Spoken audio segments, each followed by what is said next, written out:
Municipality, Vinukonda నియోజకవర్గ 5 మండలాలు పూర్తి స్థాయిలో కరోనా వైరస్ అనేది మహమ్మారితో మనం అందరం కూడా ఈ కనపడనేటువంటి ఈ వైరస్ దీంతో యుద్ధం జరుగుతున్నటువంటి పరిస్థితి. మన ప్రాంతానికి వచ్చేసి మన 5 మండలాలు కానీ మన మున్సిపాలిటీ కానీ ఈ మధ్య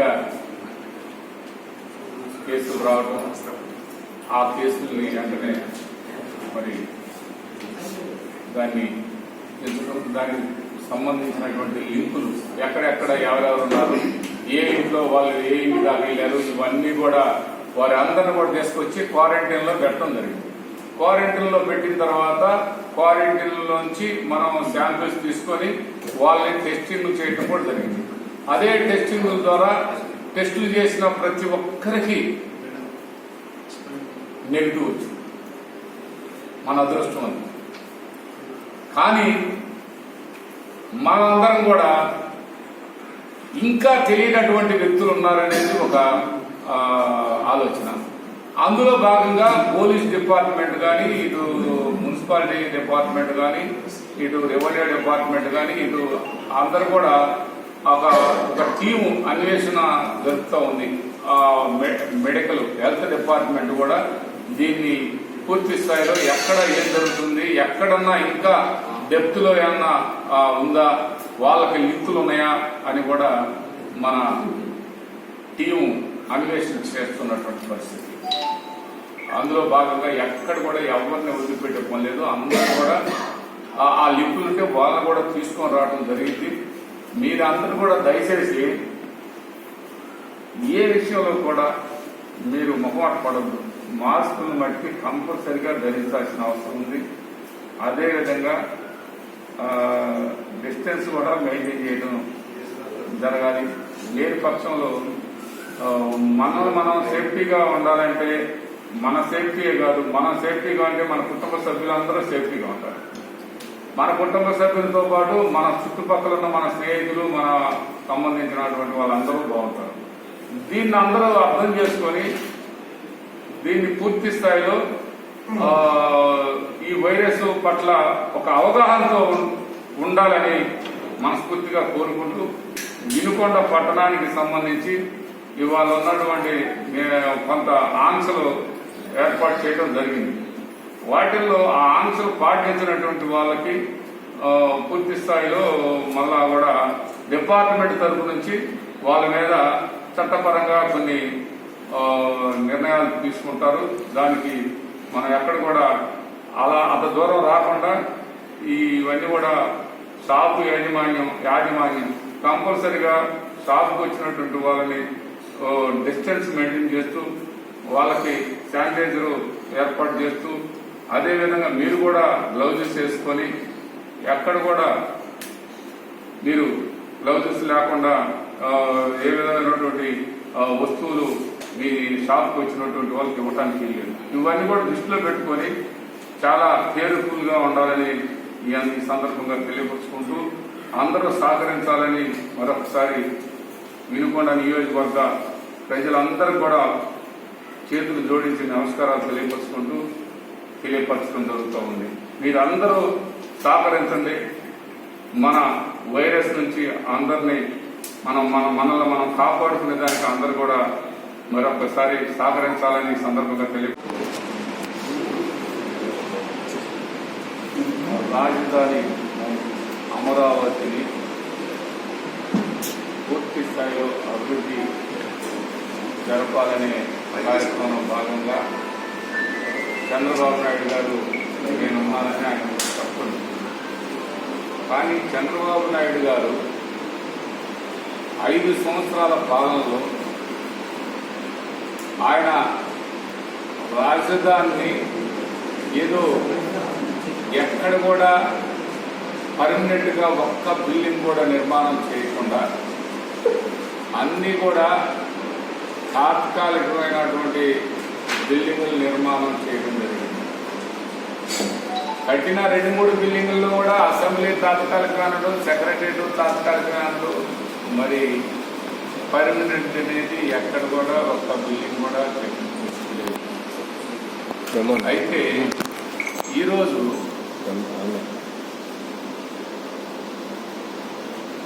పూర్తి స్థాయిలో నేను అమరావతిని అభివృద్ధి చేయడంలో నేను బ్రహ్మాండంగా చేశానని చంద్రబాబు నాయుడు గారు ఈరోజు చెప్తున్నారు.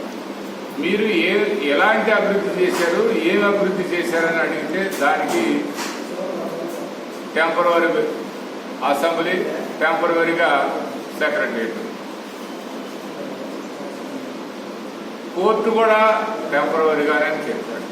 అంటే అన్ని తాత్కాలికంగానే చేశారని చెప్పారు. మీరు ఎక్కడ కూడా దాన్ని ఒక పూర్తి స్థాయిలో అభివృద్ధి జరపాలి, అమరావతి ఇక్కడ శాశ్వతంగా మంచి రాజధానిగా తీర్చిదిద్దాలి అని అనుకుంటే మరి మీరు 5 సంవత్సరాల్లో ఎందుకు తాత్కాలికంతో మిగిలించారు మరి ఆ అభివృద్ధిని అని మేము అడుగుతూ ఉన్నాం. ఈరోజు ఎక్కడ కూడా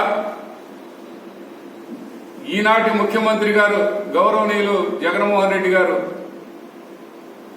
అమరావతిని ఎక్కడ మేము అభివృద్ధి చేయమని ఎక్కడ చెప్పలేదు, అమరావతి ఎక్కడ కూడా రాజధానిగా కాదు అని చెప్పలేదు. అమరావతి ఈనాటికి కూడా రాజధానిగానే ఉంటూ ఇక్కడ అమరావతిని రాజధానిగా మరి విశాఖలో కొంత భాగం ఈ సెక్రటరియట్ కానీ మరి ఈ పాలన కొంత మేరకు అక్కడ ఏర్పాటు చేస్తామని చెప్పారు. అంటే అక్కడ కొంత సమయం అక్కడ ఎంపీలు కానీ మంత్రులు కానీ ముఖ్యమంత్రి కానీ సెక్రటరియట్లో అక్కడ ఉండటం జరిగిందని చెప్పడం జరిగింది. అది కూడా అది పాలనా కేంద్రం, ఇది మరి ఇక్కడ అసెంబ్లీ,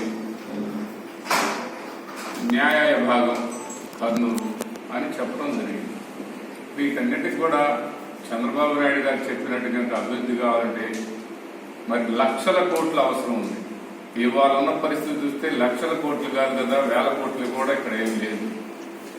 మరి ఈరోజు ఈ కరోనా ఒకవైపు పూర్తి స్థాయిలో ప్రజలందరూ కూడా భయభ్రాంతులుగా మరి అన్ని విధాల ఇబ్బందులు గురవుతున్న పరిస్థితి. మరి ఏ విధంగా రాజధానికి ఎక్కువ ఫండ్స్ హెచ్చించాలంటే హెచ్చించలేని పరిస్థితి. అక్కడ ఈ రోడ్లు వేసినంత ఖర్చు కూడా అవసరం లేదు. అదే విశాఖలో ఉన్న బిల్డింగులనే పూర్తి స్థాయిలో కొద్దిగా రిపేర్లు చేస్తే 4-3 వేల కోట్లతో బ్రహ్మాండంగా అక్కడ ఏర్పాటు జరిగిందని, అదేవిధంగా గతంలో మన రాజధానిగా ఉన్నటువంటి కర్నూలు న్యాయ పరిపాలన కేంద్రంగా కోర్టులు అవన్నీ కూడా అక్కడ ఏర్పాటు చేస్తామని చెప్పడం జరిగింది. అదే కమిట్మెంట్ గా ఉన్నారు గౌరవ ముఖ్యమంత్రి గారు. ఈరోజు వీళ్ళందరూ తెలుగుదేశం పార్టీకి సంబంధించినటువంటి ఎంపీలు, ఎమ్మెల్యేలు, మంత్రులు, ముఖ్యమంత్రులు ఆనాడు ఏం చేశారు, ఇక్కడే రాజధాని చెప్పుకొని మేము నష్టపోయాము అని చెప్తున్నారు. ఈరోజు ఎందుకు నష్టపోయారని మేము అడుగుతున్నాం. మీరు అక్కడ పూర్తి స్థాయిలో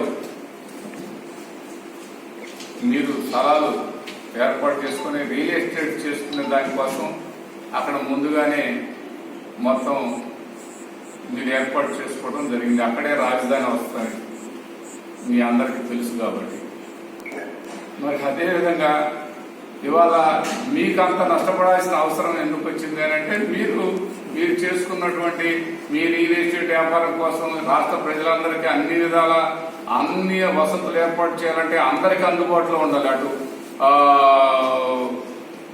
ఉత్తరాంధ్రకు కానీ, ఇటు రాయలసీమకు కానీ, ఇటు మన కోస్తాకు కానీ అన్ని విధాల 3 ప్రాంతాలు అభివృద్ధి జరగాలన్నదే గౌరవ ముఖ్యమంత్రి జగన్మోహన్ రెడ్డి గారి ఆలోచన ఈ సందర్భంగా తెలియపరుస్తున్నాం. మీ ఆలోచన ప్రకారం, మీ విధానాల ప్రకారం మీ రియల్ ఎస్టేట్ కోసం ప్రభుత్వం పనిచేయదని కూడా ఈ సందర్భంగా తెలియపరుస్తున్నాం.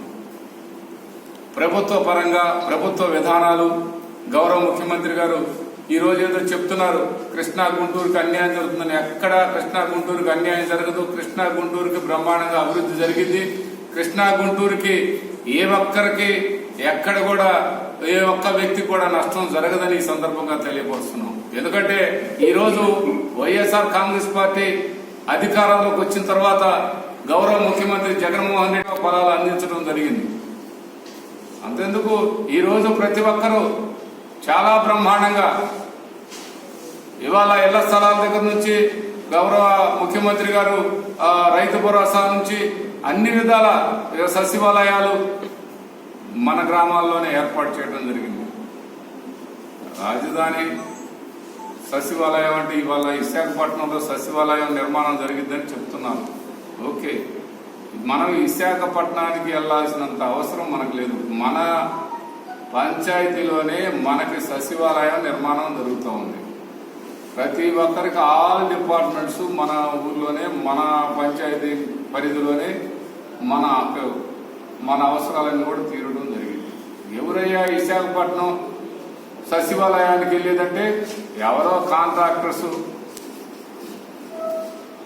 ఎవరో ఎమ్మెల్యేలు, మంత్రులు అక్కడ పోతే పోతారేమో కానీ సామాన్యులకి ఎవరికి విశాఖపట్నం పోయి ఆ సచివాలయాల్లో వాళ్ళ అవసరాలు తీర్చుకోవాల్సిన అవసరం అయితే లేదు. మన సామాన్యుల అవసరాలన్నీ కూడా మన పంచాయతీ మన పరిధిలోనే అన్ని ఫెసిలిటీస్ ఏర్పాటు చేశారు. అన్ని ఆల్ డిపార్ట్మెంట్స్ మన పనులు చేయడానికి సిద్ధంగా ఉన్నారని ఈ సందర్భంగా తెలియపరుస్తున్నాం. ఈరోజు చంద్రబాబు నాయుడు గారు ఆయన నిర్ణయాల వల్ల, ఆయన విధానాల వల్ల, ఆయన పూర్తి స్థాయిలో ఆ రాజధాని నిర్మాణం అనేది ఆయన 5 సంవత్సరాల నాడు ఆయన ఇక్కడ ఏర్పాటు చేస్తే ఎవరు కాదనలేదని కూడా ఈ సందర్భంగా మేము తెలియపరుస్తున్నాం. మరి ఈరోజు లక్షల కోట్లు కావాలని ఆయనే చెప్తున్నారు. లక్షల కోట్లు మన ప్రభుత్వం, మన స్టేట్ గవర్నమెంట్ దగ్గర ఎక్కడ ఉన్నాయని అడుగుతూ ఉన్నాం. మీరు అధికారం నుంచి మీరు ఉండి పోతూ వేల కోట్ల అప్పులు ఇచ్చిపోయారు, కానీ ఇక్కడ ఏం ఫండ్స్ లేవు. ఏ విధంగా అభివృద్ధి జరిగిందని ఈ సందర్భంగా మీకు తెలియపరుస్తున్నాం. అందువల్ల వైఎస్ఆర్ ప్రభుత్వం పూర్తి స్థాయిలో అన్ని విధాలా ఆలోచించి అటు 3 ప్రాంతాల అభివృద్ధి చేయాలన్నదే గౌరవ ముఖ్యమంత్రి గారి లక్ష్యం. కానీ ఒక కృష్ణాకు గుంటూరుకు అన్యాయం చేయాలనేది ఆయనకి ఏమాత్రం కూడా లేదు. అలా జరగదని ఈ సందర్భంగా మీ అందరికీ తెలియపరుస్తున్నాం. ఇక్కడ నష్టం జరిగేది ఎవరికై అంటే తెలుగుదేశంలో ఉన్నటువంటి మంత్రులకి, ఆ మాజీ ముఖ్యమంత్రి గారికి, వాళ్ళ అబ్బాయి గారికి, ఇక్కడ ఉన్నటువంటి మాజీ ఎమ్మెల్యేలకి, వాళ్ళందరికీ నష్టం జరిగింది. ఎందుకంటే వాళ్ళు మరి ఇక్కడే ముందుగానే ఏదో ఆశించి రియల్ ఎస్టేట్ చేసుకుందాం అనుకున్న వాళ్ళకి, ఏదైనా రియల్ ఎస్టేటర్స్కి కొద్ది గొప్ప నష్టం జరిగిందే కానీ సామాన్యుడికి ఎవరికి ఇక్కడ నష్టం జరిగే పరిస్థితి ఏం లేదు. లోకేష్ బాబు గారు కూడా అది ఒకసారి ఆయన మొత్తం ఇక్కడ ప్రజల దగ్గర, ఇక్కడ ప్రభుత్వం పట్ల వారు చేసిన పాలనలో వాళ్ళు చేసినటువంటి అవినీతి మొత్తం అవినీతి సొమ్మంతా పెట్టి అక్కడ పూర్తి స్థాయిలో అమరావతిలో రియల్ ఎస్టేట్ చేశారు. అవన్నీ కూడా ఆ విధానాల వల్లే ఈరోజు వాళ్ళు పూర్తి స్థాయిలో మేము నష్టపోతున్నామని చెబుతున్నారు. ఎందుకయ్యా నష్టం? ఎక్కడా నష్టం లేదు, ఎవరు నష్టపోవాల్సి చెప్పలేదు. ప్రజలందరికీ ఎక్కడ రాజధాని ఉన్నా ప్రజలకి ఎలాంటి నష్టం లేదు. ఎక్కడ రాజధాని ఉన్నా ప్రజలకి నష్టం. రాజధానితో ఇక్కడ ఉన్నటువంటి ప్రజలకి రోజువారీ అవసరాలు ఏముంటాయని అడుగుతూ ఉన్నాం. రోజువారీ అవసరాలు వాళ్ళ స్థలాలు, వాళ్ళ రియల్ ఎస్టేట్ వాళ్ళకి, అట్లాంటి వాళ్ళకి అవసరాలు ఉంటాయి. మా సామాన్యుడికి ఎవరికి అక్కడ రాజధానితో అవసరం లేదు. కానీ అమరావతి ఇక్కడ పూర్తి స్థాయిలో అసెంబ్లీ, దానికి సంబంధించినటువంటి అన్ని కూడా ఇక్కడ అభివృద్ధి జరుగుతాయి. ఎక్కడ కూడా ఇక్కడ అనుకున్న విధానాల పట్ల తెలుగుదేశం వాళ్ళు చెప్పిన విధంగా ఏదో ఇక్కడ నుంచి అమరావతి ఎక్కడికో రాజధాని వెళ్ళిపోతుందని అంటే అది కరెక్ట్ కాదు. ఇక్కడ రాజధాని ఇక్కడే ఉంటుంది. కొంత పరిపాలన విశాఖపట్నం, కొంత పరిపాలన న్యాయ పరిపాలన కర్నూలు జరిగింది. అంతేగాని అందరం కూడా తేడా లేదని ఈ సందర్భంగా తెలియపరుచుకుంటూ, తెలుగుదేశం పార్టీ ఎట్లా పూర్తి స్థాయిలో నష్టపోయింది. ఇవాళ జగన్మోహన్ రెడ్డి గారు చేస్తున్నటువంటి మరి సంక్షేమ కార్యక్రమాలు చూసి జగన్మోహన్ రెడ్డి గారి పాలన ఇవాళ ప్రతి ఒక్కరికి దగ్గరగా, ప్రజల దగ్గరగా పాలన తీసుకెళ్లి ఇవాళ గ్రామ సచివాలయాలు, గ్రామ సెక్రటరియట్లు లాగా తయారు చేసి దాంట్లోనే రైతు భరోసా కేంద్రాలు ఏర్పాటు చేసి హెల్త్ సెంటర్లు ఏర్పాటు చేసి ప్రతి ఒక్కరికి అతి సామాన్యుడిగా ఉన్నటువంటి వాళ్ళకు కూడా మరి ఇళ్ల స్థలాలు ఇచ్చి ఇలాంటివన్నీ చేసేవారికి పూర్తి స్థాయిలో తెలుగుదేశం పార్టీ నాయకుడు చంద్రబాబు నాయుడికి భయం పట్టుకొని ఇవన్నీ ఇలాంటి ధర్నాలు ఇలాంటి ఆలోచనలన్నీ చేస్తున్నారు.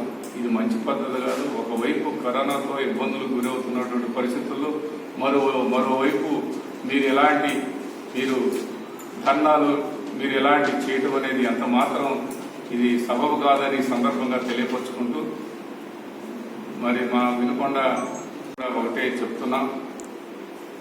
గతంలో పాలనని ఇవాళ పాలన మన పట్టణంలో ఎలా ఉందో రాష్ట్రం మొత్తం కూడా అలాగే ఉందని సందర్భంగా తెలియపరుచుకుంటూ ఎక్కడ కూడా అతి సామాన్యుడికి ఎలాంటి ఇబ్బందులు లేవు. రైతుకి ఇబ్బంది లేదు, రైతు కూలీకి ఇబ్బంది లేదు, సగటు మనిషికి ఎక్కడా ఇబ్బంది లేదు. ఇబ్బందులల్లో వాళ్ళకేనని చెప్పాం, అంతేగాని ఎక్కడ ఏం లేదని ఈ సందర్భంగా తెలియపరుచుకుంటూ సెలవు తీసుకుంటాం.